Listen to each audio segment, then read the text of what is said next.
milalao vehivavy no alalana an'iny diny an'ele olona malaza bitaina le bandy iny diny an'ele olona boboka toka no asan'iny diny an'ele olona rarana mafy tsy anambady an'iny diny an'ele olona eny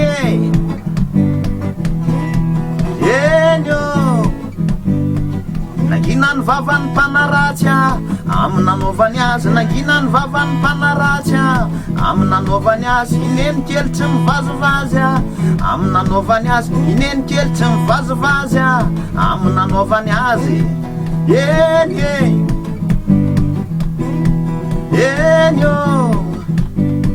voarovidrovitra reo vavabe voapotsipotsitra reo resabe oriava manana be debe raha fialonana reo vavabe eny eny o henoy henoy henoy henoy ny filazako azy henoy henoy henoy ny filazako azy mananandro a kalaniny a henoy henoy tsy misy mavo azy henoy henoy tsy misy mavo azy mananandro a kalaniny a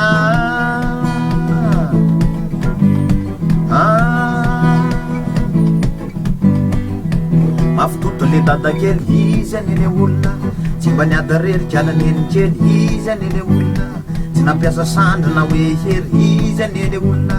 vova ihany lay teritery izy an'ele olona eny eny o henoy henoy henoy henoy ny filazako azy henoy henoy henoy ny filazako azy mananandro a kalaniny a henoy henoy tsy misy mavo azy henoy henoy tsy misy mavo azy ananandro a kalaniny a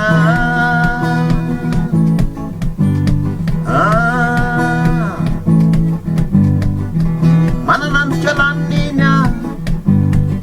viaziny azony olo tiny a mananandro kalaniny o viaziny azony olo tiny o voarovidrovitra reo resabe voapotsipotsitra reo vavabe oriava manana ny be debe raha fialonana reo vavabe